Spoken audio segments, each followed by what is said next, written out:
Welcome, everybody. It is very exciting to see a jam-packed room. I'm excited that we had to get extra chairs. There's still an extra chair that's up front, so if somebody else needs a chair, I've got one more up here, and we can fill in some others if need be. So my name is Lynette Anderson. I'm one of the nurse practitioners in the bone marrow transplant program at Children's Hospital in Milwaukee, and I am looking forward to hearing from our guest speakers today about this important topic. This session is designed to be interactive, so we're looking forward to people asking questions. We're asking that you hold off on your questions, though, until the end of the session. So first, I'd like to introduce our panelists today. Our first speaker is going to be Dr. Morris Kletzel. Dr. Kletzel is a professor of hematology and oncology and stem cell transplant at the Ann and Robert H. Lurie Children's Hospital of Chicago.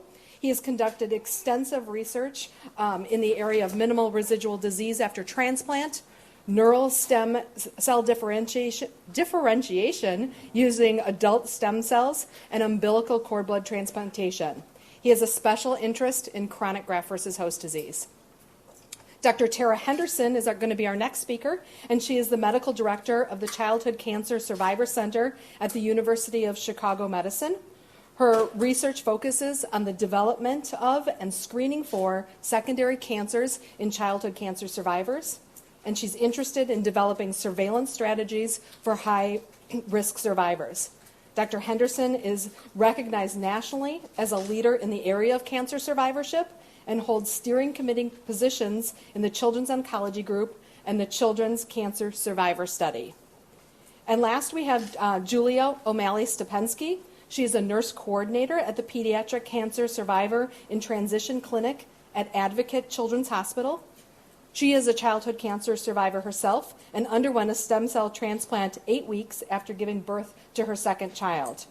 She has taken these experiences and used them to help others in their cancer journey. Ms. O'Malley-Stepensky has served as a consultant for several research projects that focus on young adults who have survived childhood cancer. And in 2001, she founded the Survivor Vision, which provides financial resources to programs supporting childhood cancer survivors. So, we welcome our speakers, and Dr. Kletzel will be first. Thank you very much for the introduction. Thank you for coming and spending your Saturday with us to try to learn something.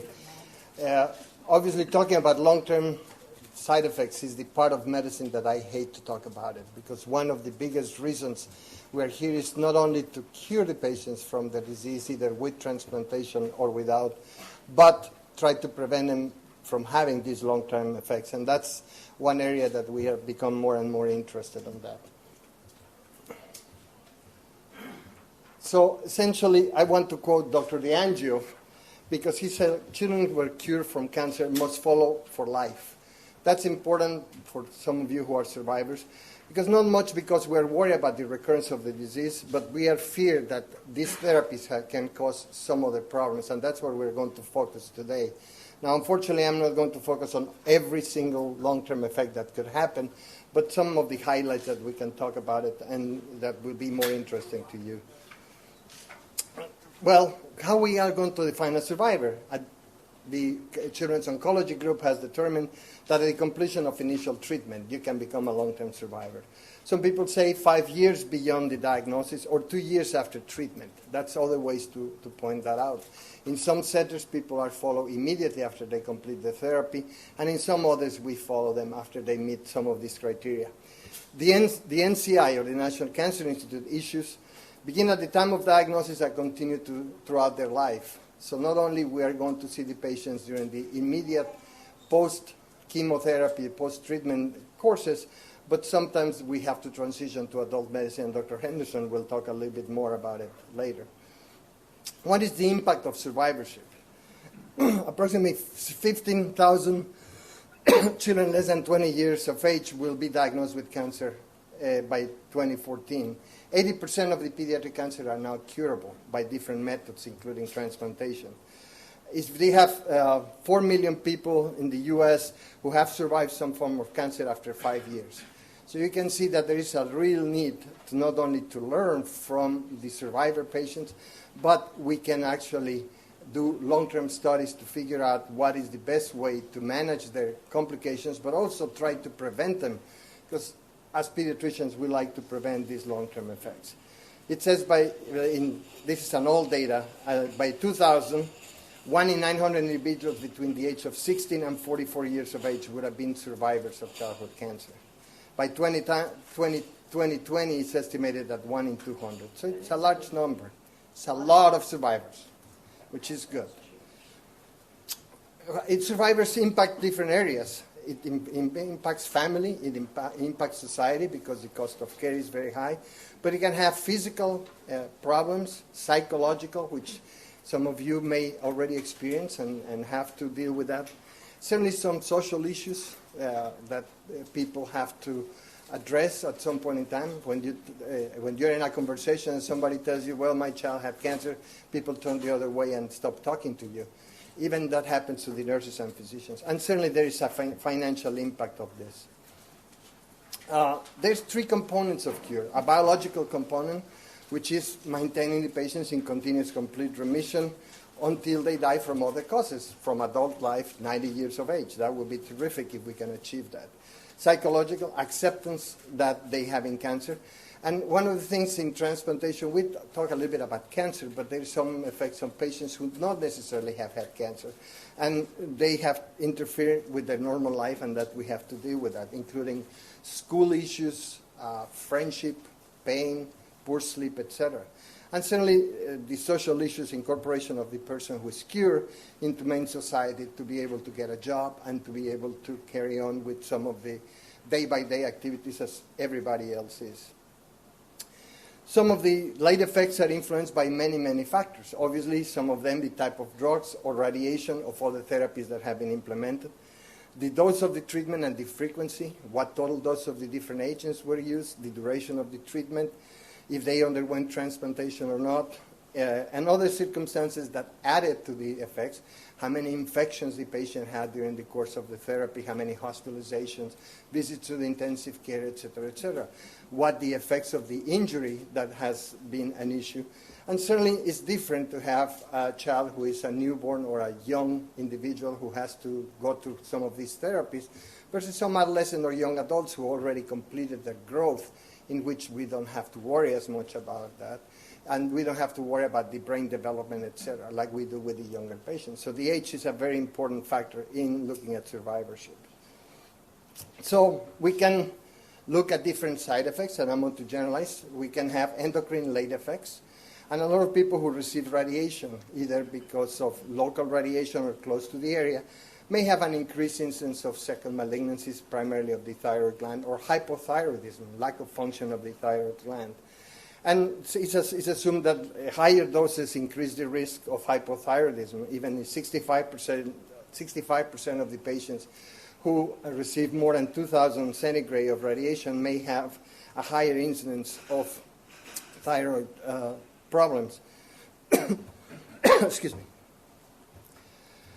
Some of the other late effects can be related to radiation to the brain, for example, the growth hormone deficiency, which the greater the dose of radiation we use, the more important and the risk of developing growth hormone deficiency. Sometimes some patients who are survivors of brain tumor lesions, because they receive not only the effects from the tumor itself, but some of the radiation may have some of these long-term effects of growth hormone deficiency with stunt growth. But they can have stunt growth for other reasons that are important to take into consideration. As I said, the lack of growth hormone obviously stunt the growth, but also can have other modifications in the endocrine system, such as precocious puberty. That means that patients may start their puberty sooner than expected, or secondary ovarian failure or other endocrine problems at that point. But the story doesn't stop there. There is some effects when you have adult growth hormone deficiency. Some of them have decreased bone density. So they are candidates for osteoporosis or multiple fractures, and we have to worry about it. They have hyperlipidemia, and we are learning more and more that they have glucose intolerance. We have seen more and more patients with what is called now the metabolic syndrome. They are predisposed with diabetes, they have acanthosis, they have all the long-term effects that people that are 40, 50 years of age who have predisposition to diabetes. This is more prevalent in the Hispanic population, but I will say almost everybody who comes to the clinic who is obese may have some of these long-term effects. They have decreased muscle mass, they have increased adipose tissue, and all of these contribute to cardiovascular complications long-term. So some of the patients may survive the chemotherapy, the transplant, but they end up with some cardiac problems in the adult life, and that's why they need to be followed. Some of them have decreased exercise tolerance, which again, if you are, as a child, you like to be an athlete. When you get older and you get exposed to some of these or develop growth or hormone deficiency, you may not be able to do that. There's going to be a whole section and a whole symposium on male reproductive system. And I'm just going to make a few things because I don't want to go in depth into that, because that will be repetitious. So if you want to attend that session, that will be where you get most of the information if you're concerned with them. But in the male reproductive system, we know that chemotherapy, more so some of the alkylating agents like the busulfan, the cyclophosphamide, and melphalan, can affect the endocrine, the male reproductive system, causing sterility. Puberty may not be affected at this point, but sterility in boys is graded, more so if they receive higher doses of cyclophosphamide, 9 grams or greater. Other gonadal independent time effects could be related to the timing of the administration of this drug. It's not just the amount of the drug, but the timing that the drug has been given. In the female reproductive system, again, I'm making the same statement. There's going to be a whole symposium on the female reproductive system, and Dr. Henderson may touch a little bit about it, right? Maybe not? Okay. And it's related, again, to the age and when the patient receives some therapy, primarily radiation or some of the chemotherapy. If they receive abdominal radiation therapy, 100% of the patients who have their ovaries radiated have ovarian failure, and they may have to have replacement hormonal therapy for life. Obviously, sterility will be great into that. Fortunately, for many places that now deal with cancer in children, we have programs that are that dedicate themselves to preservation of fertility. And I think this is one of the important things that we have to do when we have patients who are going to receive radiation. We have to incorporate that consultation with our fertility preservation team. Also mention the radiation to the head can give not only growth hormone deficiency, but that as a consequence brings some of the endocrine problems that cause secondary ovarian failure. And again, it's dose dependent when it's related to the chemotherapy. But some of the cardiovascular effect, most of people who are survivors who also receive treatment, for example, for leukemia or solid tumors, have received drugs called anthracyclines, and these drugs like doxorubicin, and mitoxantrone may have a direct effect on the heart. This is dose-related. The higher the dose that the patients receive of these drugs, the more likely that they can have long-term effects. But it could happen even at lower doses. It's not exclusive. It's not only dose-related. And what it does, it reduces the contractility of the heart, causing kind of a cardiomyopathy, in which the patients can go into chronic congestive heart failure. They may have arrhythmias. And usually, for the most part, the patients are asymptomatic. We follow them in clinic with echocardiograms, which probably is not the best test to do, but is the one that is not invasive and does not require radiation. Most people believe that at this point an MRI of the heart will be a much better way to follow these patients, but that's a very expensive proposition. In many cases, will require sedation to get a good test. So we continue to use the echocardiogram, and depending on the dose that the patients receive, that will be the frequency by which these echocardiograms are being done. The higher the dose, the more frequent these tests have to be done. And like I said, it's the way we want to do it is to detect them as early as possible so we can make an intervention if necessary, either medication, but we give them counseling to regard to the exercise tolerance that they have to do, about weightlifting, etc., to make sure that we prevent any other additional effects to the heart, trying to watch medication people take to prevent this complication. And obviously, the age is an important factor. The younger the patient is when they receive this medication, the higher the risk of developing complications. So age is very important to do that. The use of cyclophosphamide, which we use a lot in transplantation. I would say most of the people who undergo transplantation will receive at some point or another high dose of cyclophosphamide. And they may also affect the heart. And if you combine this with the use of the anthracyclines that they receive during the course of their therapy, the risk may be greater for cardiac damage. And then cause some scarring of the heart that may exaggerate this complication for long term. So what we call this surveillance testing is, like I said, is related to the risk of the patient. The younger the patient, we try to follow them closer. If they receive radiation, if they receive more cyclophosphamide, if they went to transplant, all these factors are going to be evaluated during the course of the long-term survivor clinic.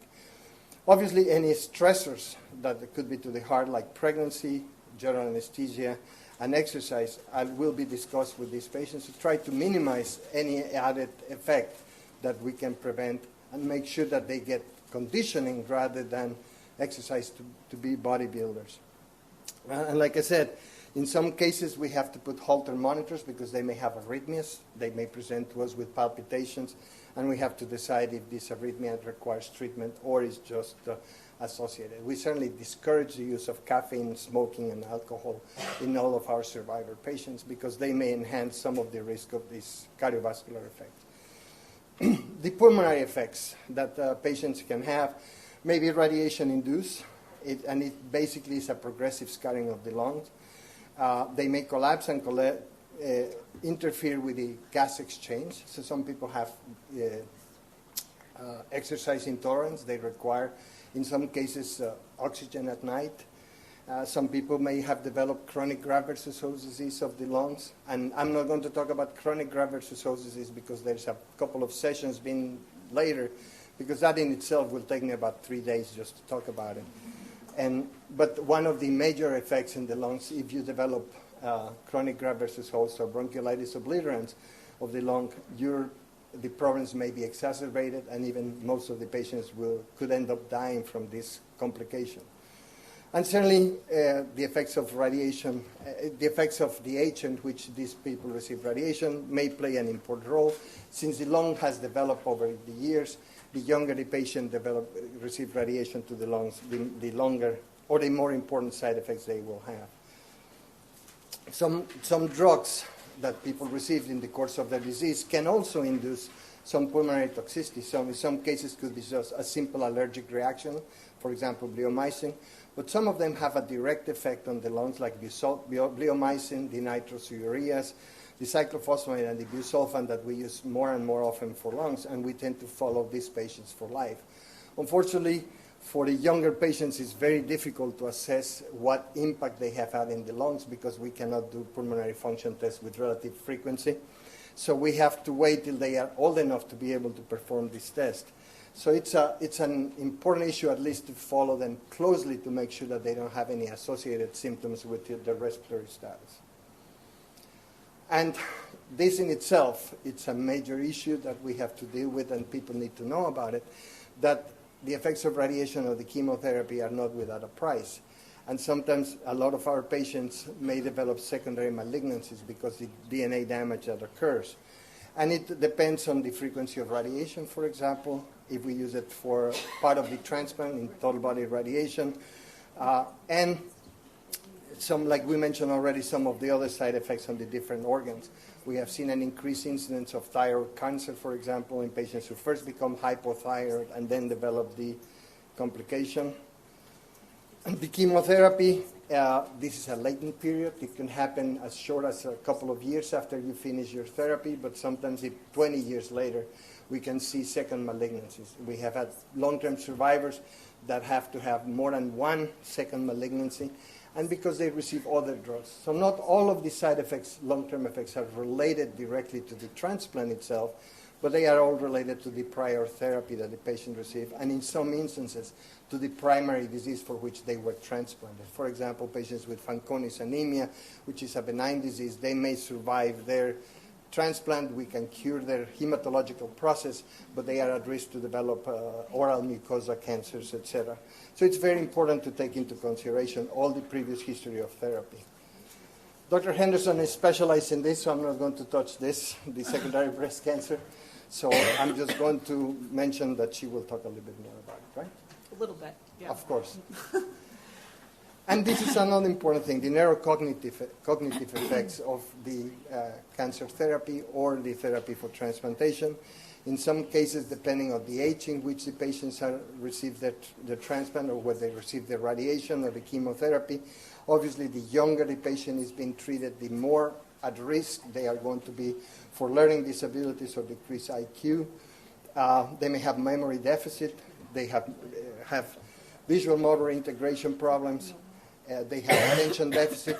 But you have to remember that also some kids who never receive radiation may have attention deficit problems and they require treatment. So the sooner we address this issue and put them in the right kind of system to help them out with this, the better off they are going to be.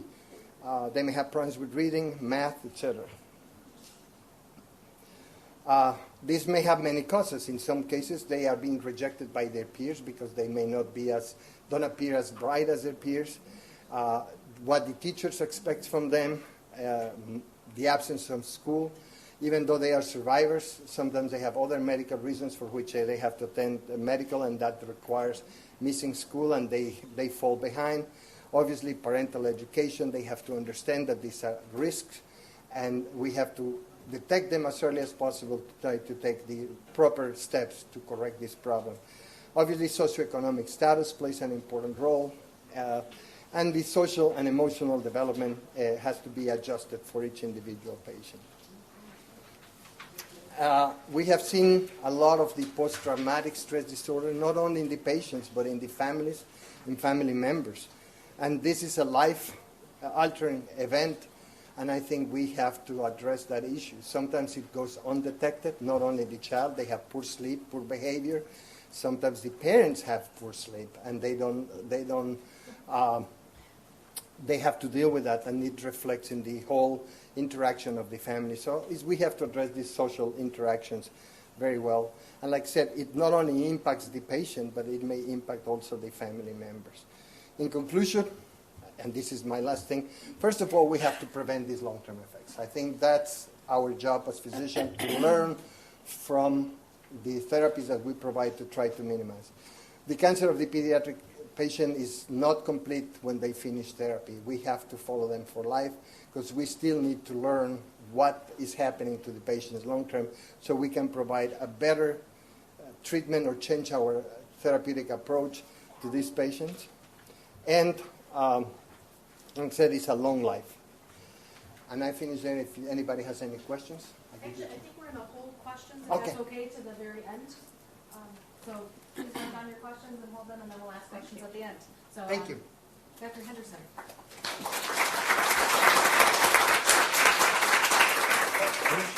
Good morning. It's so nice to be here and see such a nice turnout. We needed a bigger room for pediatrics. I was saying to Dr. Kletzel, I have this wonderful slide that I like to show when I'm talking about survivorship that shows that every year there's 14 million 14 million adults diagnosed with cancer living in the U.S., whereas in pediatrics it's more like 350,000. And if you look at these new diagnoses and compare them to pediatrics, you're like, oh, it's nothing. You know, you have 15,000 new diagnoses a year. But if you look at the life years saved by a pediatric diagnosis, it's so important that we come to these meetings and think about survivorship. And only second to breast cancer are the life years saved by pediatric cancer. So, I mean, it has a huge impact on our lives. So I think it's great that you're all here. So today, it's hard to follow in Dr. Kletzel's shoes. When I just finished my fellowship, I moved to Chicago, and he was one of the first pediatric oncologists that I met when I came here. So to follow in his shoes is humbling, to say the least. So, but I want to take from what he talked about and talk a little bit about, okay, there's all these problems. What are we going to do about it? And so talk to you about risk-based health care. What are the challenges for getting risk-based health care?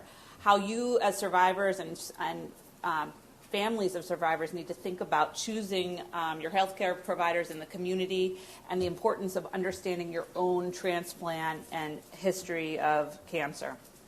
So the question we all really want to ask is, how do we ensure that the healthcare of survivors is maximized so your risks are minimized and your quality of life is the best?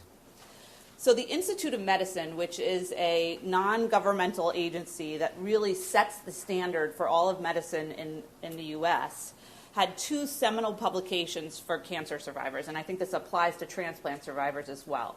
So in 2003, they had their first publication, and in this publication, what they recommended was lifelong risk-based health care for all survivors of childhood cancer as well as transplant. And what does risk-based healthcare mean? You want to monitor for the cancer recurrence, do surveillance and intervention for late effects and second cancers, and to do prevention education about your lifestyle, make sure you're maximizing your health behaviors, like exercising, not drinking alcohol, etc., and that we educate you on your past therapy.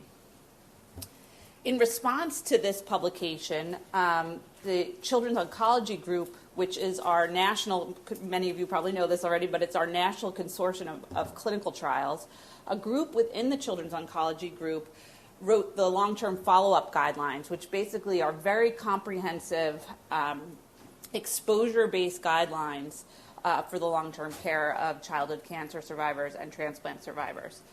And in response, specifically for the transplant survivors, the American Society for Blood and Bone Marrow Transplantation also made a set of guidelines, which basically are taken from these long-term follow-up guidelines and have added a few more things like chronic graft versus host disease, et cetera, that, again, you can hear about in the other sessions. So other than a history and a physical and telling me about a lot of stuff that can be overwhelming, about things I need to do differently for the rest of my life, what is risk-based follow-up care all about? And I think Dr. Kletzel started to touch on this, but basically, depending on your previous therapy or your history of graft versus host disease, you have to have some blood work checked. So you get blood counts, your thyroid levels, check yearly for cholesterol and pre-diabetes markers. We look at your kidney function, hormone levels, your iron levels, and then look at your immunity and maybe your response to vaccines, et cetera. For those of you that have been treated with anthracyclines or had a history of chest radiation, we may assess the health of the heart using an echocardiogram. We're seeing more and more people are using cardiac MRI. And then there's also the use of CT, coronary angiography, to look at the blood flow to the heart and the vasculature. For survivors treated with Bleomycin, CCNU, BCNU, chest radiation, and some other therapies, or have a history of GVHD of the lungs, we follow pulmonary function testing, which basically probably many of you have done. You start it before you even get your transplant. For those of you exposed to radiation, such as total body irradiation for conditioning, additional screening tests may be recommended. We do recommend, as Dr. Kletzel mentioned, chest radiation in women. So we recommend both breast MRI and a mammography starting at age 25 or 8 years after your exposure to the radiation, whichever comes last. And we do, and this is actually an issue that comes up. I get called by a lot of primary care doctors, well, if we're doing the MRI, do we really need the mammogram? And the answer is yes. We did a really deep look into this question a few years back, and we found that the sensitivity and specificity, which tells us that we're not getting false positives, and then this is we're seeing small cancers. The best way to do that is with mammography, because mammography is when we see something called DCIS, or ductal carcinoma in situ, whereas the MRI, you can see a little bit bigger cancer. So it's really important to get both of these. We also recommend that you get eye exams yearly, and you see the dermatologist to have a yearly skin exam. Okay, so these recommendations for survivors to get risk-based healthcare came out in 2003. So now we're 13 years later. The question is, are survivors getting this kind of care? So I think early on we talked about the Childhood Cancer Survivor Study. This is a cohort study in North America of over 30,000 survivors of childhood cancer, and it included several thousand survivors of transplant as well. And so we've been following this cohort since 1994 and going back to these survivors as they age with questionnaires and asking them about their health. So we went back to almost 9,000 of these survivors and asked them, have you seen a doctor or nurse in the last 2 years? Was this related to your previous therapy?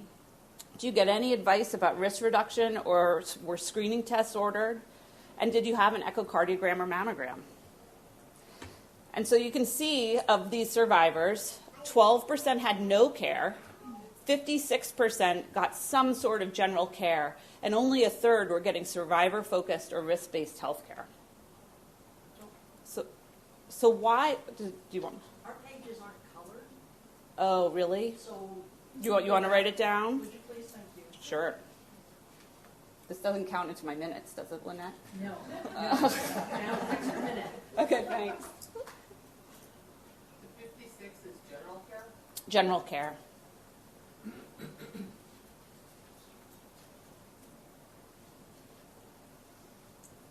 I'd be happy to email this to anybody after too, so you can let me know, okay? Can I move on? Yes, thank you. Perfect. So why don't all survivors receive risk-based health care? This is really an important question for us as doctors and researchers to ask. So in this study, in the childhood cancer survivor study, we asked the survivors, well, where are you getting your care? And actually only less than 15% are getting their care at the cancer center. 85% of adult survivors of childhood cancer are actually getting their care out in the community. And so if you look at this graphic, I want to point out the blue bars are the survivors that are getting their care in the community, and the yellow bars are the survivors that are in a long-term follow-up program are getting their care at the cancer center. So you can see that general care is more often occurring in the community. So you get general care and then the visit to the dentist. Whereas the risk-based health care, so the survivor-focused care, getting an echocardiogram or a mammogram, that's those tests that are occurring in concordance with the long-term follow-up guidelines, that's happening at the cancer center. So then we need to ask, well, are the survivors aware of these surveillance recommendations, and are the physicians of these survivors aware of these surveillance recommendations, and are they comfortable with caring for these patients? So you think about it, you're an adult, 85% of you are out in the community. What does the doctor know about my past health? So we actually did a study where we did a nationally representative survey study to over 5,000 general internists and primary care and family physicians in the U.S. and Canada. And we asked them a whole host of questions about taking care of survivors. And one of the questions we asked was sort of like a quiz. We discussed a Hodgkin lymphoma survivor, and we said, okay, CL is a 29-year-old survivor who had Hodgkin's when she was 16. She got combination chemotherapy with adriamycin and cyclophosphamide, and she got mantle radiation. Mantle radiation is an older form of radiation for Hodgkin's, where you would get your radiation from underneath your rib cage all the way up to your neck, and it would include your armpits. And it was associated with higher rates of getting breast cancer. So to over 2,000 of these primary care physicians were asked these questions, and we said, okay, what are you going to do about cardiac screening, thyroid function testing, and breast cancer screening? So the light blue here are the family physicians, and then the darker blue are the general internists. And you can see they did pretty well with sending thyroid function tests. I think they send those anyway to anybody. Whenever I go to the doctor, I get my thyroid test. But you can see less than 30% of internists and less than 20% of family physicians understand our breast cancer screening for this patient. Around 15% of internists realize the cardiac screening. 10% of the family physicians know the cardiac screening. And then getting all three of these questions correct was kind of dismal, less than 5% of these doctors. So what else do we learn from these surveys? Well, we know that most of these primary care providers say they've taken care of a childhood cancer survivor in their lifetime. And while they're not familiar with the guidelines, they want to take care of survivors. They just want to do it in collaboration with the cancer center. So the take-home message, I believe, from these surveys is it's so important to work with your transplant team to help identify a primary care provider or an adult provider, and then make sure that the transplant team communicates directly with that identified provider. Again, I've told you a lot of problems. We've sat for the last 40 minutes talking about these problems and what are our solutions. And actually, the Institute of Medicine, again, recognized we needed to have some solutions as well. So in 2006, they came out with the publication From Cancer Patient to Cancer Survivor, Lost in Transition. And in this recommendation, they recommended for every single survivor, this is both survivors of pediatric and adult cancers, that everyone receive a survivorship care plan. What's a survivorship care plan? It's basically a roadmap for post-treatment care that's created by your oncologist or your transplant provider. It's supposed to be provided to both the survivor and their family as well as the primary care physician. It really, I believe, should be in one page. We do it in one page, and actually we put it on a jump drive and give every survivor or their family a jump drive with their one-page summary. And it has a summary of your cancer or what your primary diagnosis was prior to transplant, and then has just a brief description of each chemotherapy and the amount you had, your radiation, the dose in the field, any surgeries that you may have had, and then the information about how to contact the transplant center, who to contact with a number, an email address, etc. So it's really important, if you don't have a survivorship care plan, that you talk to your transplant team about creating one. I really think this is important for survivors and their families to have a copy for college, when you go on vacation, and you need to give it to any health care provider you come into contact with. Say you're on vacation, you're not near home, and you need to go to the ER for some reason. It's nice to have a copy of this, and that's kind of why I think having an electronic version is fabulous. You can have it in your phone or your computer, and then you can pull it up for the doctors that you're seeing. So my parting advice to you: it's so important to have a good partnership with your doctor to stay healthy after treatment and into adulthood. And that's both with your transplant team, but then with your adult doctor moving forward. You, as the survivor and the family of survivors, it's so important to understand your history and your risk of late effects. You need to have a record of the past medical events to share with the healthcare providers that you come into contact with. It's also really important to think about your health habits. The more we learn about survivorship and staying healthy after survivorship, exercise, exercise, exercise. There's all sorts of studies going on right now in cancer survivorship and actually even in upfront therapy that shows that getting exercise, even while you're going through your transplant or right after your transplant, will reduce your risk of both some of these late effects, but actually your cancer from coming back. It's important to eat healthy, reduce alcohol and tobacco use, get assistance, see a social worker, call us, see that we can help you, because there's a lot of financial and education challenges moving forward, and the transplant team is there to help you. And again, keep informed about late effects research, because we keep learning more and more. I'm always amazed every year. The American Society of Clinical Oncology is in a few weeks here in Chicago, and it's here every year. And some of the best research is in understanding what's happening to survivors. Last year, the main talk for the entire 30,000 medical oncologists was about childhood cancer survivors and how the outcomes of childhood cancer survivors are changing. So it was my pleasure to talk to you, and I'm looking forward to our conversation.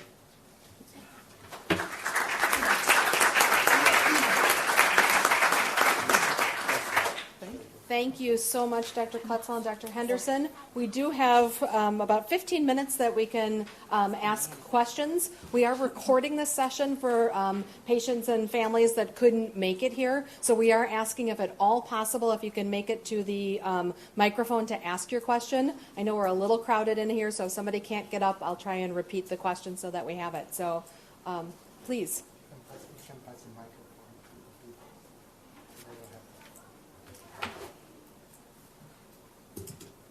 Oh, looks like we're going to get a little help, too, to pass the microphone. So I have a question. How common are endocrine and secondary ovarian failure common with cranial radiation?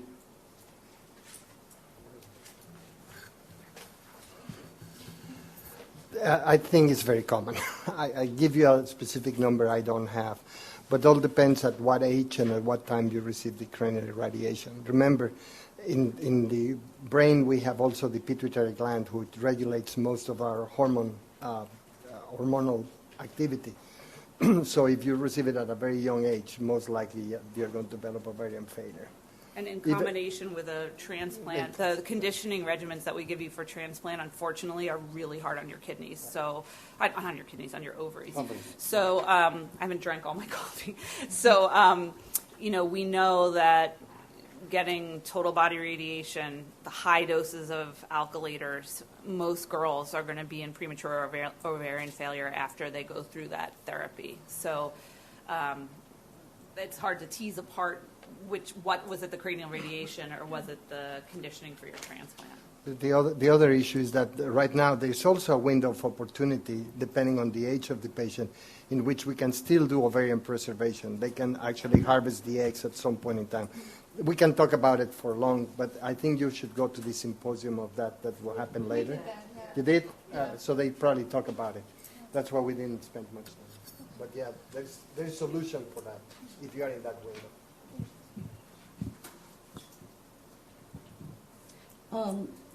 Does everyone who receives a bone marrow transplant go through total body radiation? No, actually, less and less. Just for certain diseases, we still recommend total body radiation, for example, for the acute lymphoblastic leukemia. But most of the other diseases can be treated without the use of total body radiation. Okay, my son went through neuroblastoma stage 4 was his primary cancer. Oh, I'm sorry. He had neuroblastoma stage 4 and went through all these treatments when he was 3.5. So the complications of the after treatments and so forth that we've experienced that I don't feel like we were well informed of were chondromas. He's had a number of those removed, and he also had just last year a soft tissue growth in his left ventricle that had to be removed. These were things, was that mostly related to the TBI or to the chemo? So, interestingly, this is actually my area of research. I just got $2.5 million from the St. Baldrick's Foundation to look at the late effects of high-risk neuroblastoma survivors.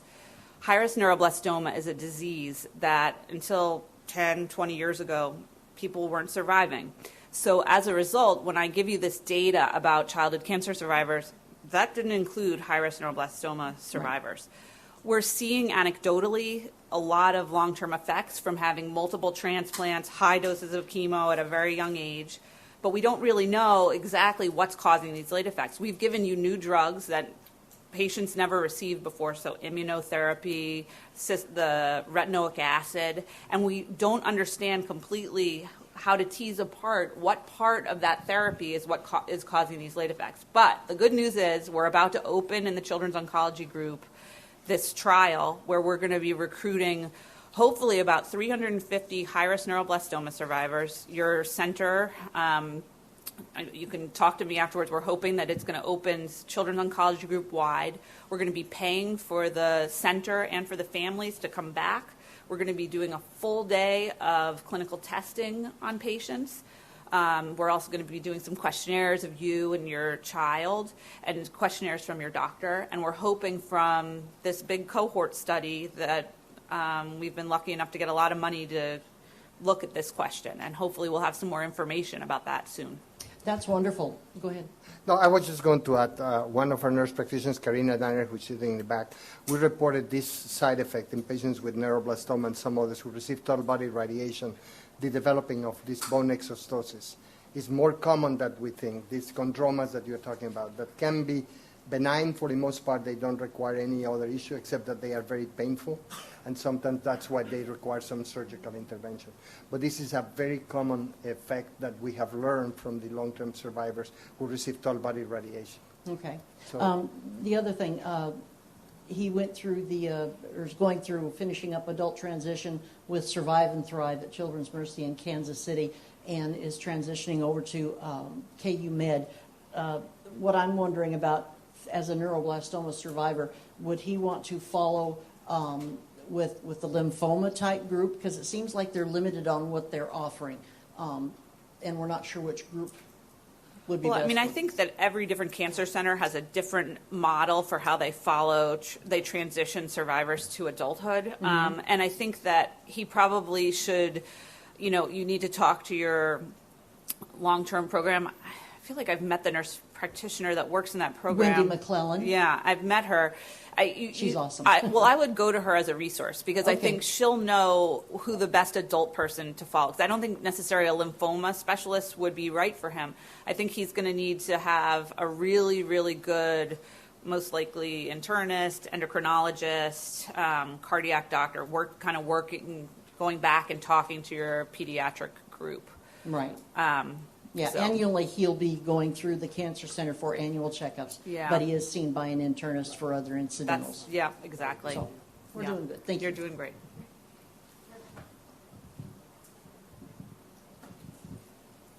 So under the neurocognitive effects, it talks about decreased IQ, especially the younger age. So he did not have any radiation, but he had the first transplant at 7 months old. And then he relapsed and he had a DLI the next year.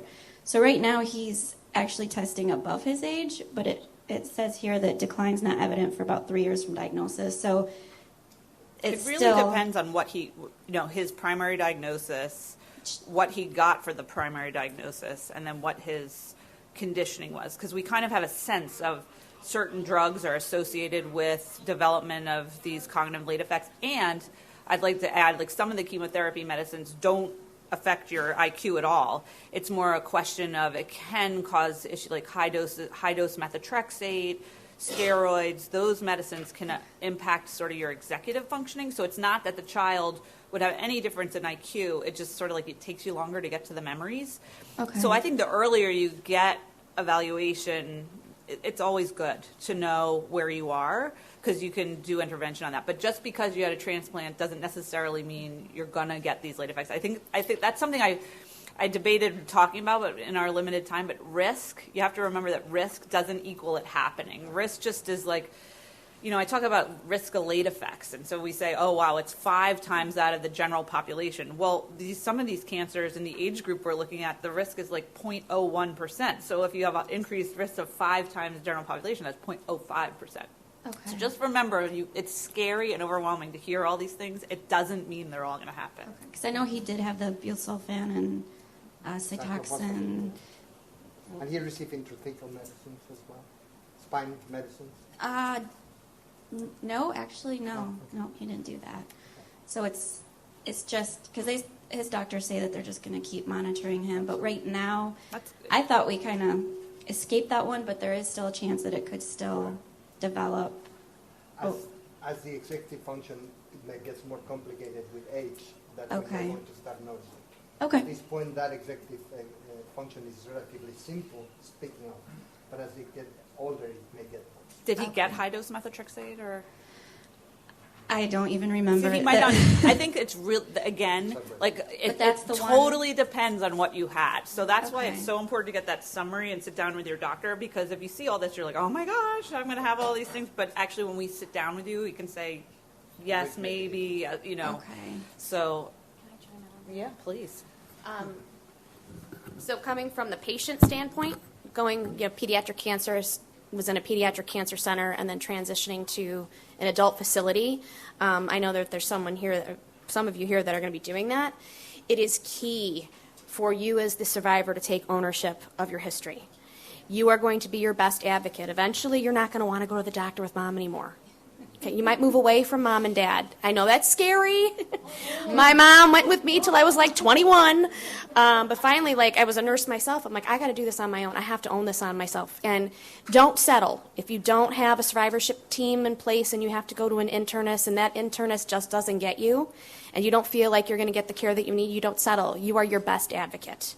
And sometimes you go through 2, 3, 4 cardiologists until finally you find the one that you like and is really invested in your health and is willing to try to really preserve your cardiac function. I think endocrine and ovarian function is a huge key. That's going to be on you because a lot of us out there the docs out there don't know how to help you. And then transitioning, just into everyday, like being an adult survivor of a childhood cancer with relationships and and marriage and your life place. It's a very challenging time. It's a continuous road. Just don't quit. You can totally do it. And your survivorship team is here to help you. Can I say the cardiac thing makes me think that there's actually a whole new field called cardio-oncology. So there are specialists that in cardiology that this is exactly what they care about. We have one at the University of Chicago. There's one in, so yeah. And I don't know if you're in a very rural place, if necessarily there's going to be a cardio-oncologist there, but we can, there is a society of cardio-oncologists where we can find out where the best one is for you. Yes, next question. So my question is in regards to the echocardiograms and the cardiac MRI. What's the advantage to one versus the other? Is there, like my daughter right now who's 14, 6 years out, has a cardiogram every year. So does an MRI fit in there somewhere? And if at what point? Because we all know the impact of the financial part of it. Right. It's not something I'd want to do every year, but is it something 5, 10 years out or? I think it's more an issue of when an echocardiogram is the difference between a screening test and, a test when you identify some issues that they might want to look into it more. There's a lot of research studies going on right now with cardiac MRI. But I know we don't do cardiac MRI routinely for your yearly echo. But if there ever is an issue where the doctor can't totally see something in the echo, that they've seen a change in the echo, or there's a problem with the echo or a problem clinically, and they need to have a better view, that's when, at this point, you would do cardiac MRI. And you need to talk to your doctor, be sure that this is billed correctly in order for it to get paid for. It's a huge issue that we deal with in the late effects clinics, I'm sure, all the time, that it's really important. Again, you have to be the advocate sometimes as well, because we don't know which patient's insurance is what and who's paying for what, and so sometimes we have to go back to the insurance company and explain to them, what's going on. But the standard of care today is still the echocardiogram. Yes. Mm-hmm. The MRI is still under investigation. We know it's probably a better test, but there's a lot of issues that need to be resolved. They need to do a lot more on many more patients in order to become the standard of care and be substituted. And again, in the 14-year-old is not an issue because they can do without sedations. But I just went to a cardiac MRI myself for a study, and let me tell you, it's not a fun study to sit there because they have to coordinate with your rhythm, and it's a long study, and not every child can withstand that length of time on the machine. It's still a lot to be learned from that. You had commented, there was a slide that said all adult physicians aware of recommendations and survivors and comfort caring for them. I've seen that. I have an endocrinologist in Madison that is very BMT friendly. He understands what these kids have gone through. But then I go home and my daughter's pediatric physician there says, well, the fact that you can have your physicals done here tells me that she's normal. And I sit back and I think, okay, well, I'm grateful that Milwaukee's still there and just a hop away because they follow my daughter every year. But as much as I like my physician in town, it kind of blew me away that was his comment. I think my colleague here is being your own advocate. Yeah. But let me tell you, one of the things that we really need to think about it when we talk about survivorship is want them to be normal. The fact that we follow them once a year in these centers is to look at them from a different point of view, looking at the specific effects that we're looking for. But most of the kids that are survivors, we want them to be normal. We want to go to the pediatrician so he give him his immunizations on a timely manner, to look at their growth and development, look at all the other issues. One is not exclusive from the other. They are complementary. And that's what, if you have the right physician, they should be complementary. A physical examination can be done by a board-certified pediatrician in the same way that we can do a physical examination. I guarantee you, when they come to our clinic and we look at their feet, they say, when was the last time they took the shoes of your kid? Most of them, they have not taken their shoes to see that they may have some molds in their feet because they received total body radiation. So it's complementary, and I think that's how you have to look at that. We have time for about one or two more questions, so. I'm almost 19 years out of bone marrow transplant with the kidney and some other complications. I've been getting about maybe 4 basal cells on the head. I had a cranial radiation as a kid. How often do you see that? It's pretty common. I'm trying to think of the exact incidence. I want to say it's up about 15 to 19% will get a non-melanoma skin cancer, and that's why from the moment our survivors get radiation, you need to see a dermatologist on a yearly basis and be very careful with the sun. Think about what total body radiation is. It's like getting ultra sunburned, all at once. Is it from the cranial radiation, or is it the medications that I'm on that's giving it? It's the cranial radiation. Okay.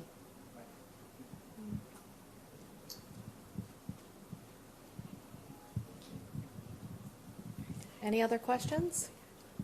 Would we address the issue of teeth too? Justin's teeth did not form properly because of early. I can't get the insurance companies to cover, getting his teeth taken care of. Would I want to cover that or ask questions in the health insurance Know Your Rights and Options, or talk to the person who's lecturing about your mouth and chronic GVHD? Both. But, I mean, I see a lot of, like, gum recession, teeth missing, or children needing, like, young people needing, like, periodontal, like, stuff that people that are, like, 80 need. And so then you're going and it's writing letters. That's my job as a survivorship coordinator. It's fighting with insurance companies and providing the guidelines and providing the insight and educating, because you've got a doc that's sitting there, might need a peer-to-peer conversation with a survivor, a transplant doc or transplant nurse practitioner, to sit down with the doc that's reviewing your case to say, this is a late effect, this needs to be covered. You got to be persistent. But we recognize this in high-risk neuroblastoma survivors again. I think we're seeing the teeth issue. Like, some kids, their teeth, if they don't come in, they come in rotten. And we've actually included this as part of that study that I talked to you about. Okay, we're going to good. be getting dental x-rays on all of the patients so that we can start describing it in the literature so that the doctors can go to the insurance companies and say, here, these patients need special dental orthodontia care. Right, because his permanent teeth, short roots, and all of his molars are still baby teeth. What's left of them? It's very common. So they didn't develop. They just attend didn't. those 2 sessions, because they will give you information Okay. about what can be done and how to pay for it, because they're 2 different things. Very good. Thank you. All right, we have time for, one more question. Can you pass the microphone down that way?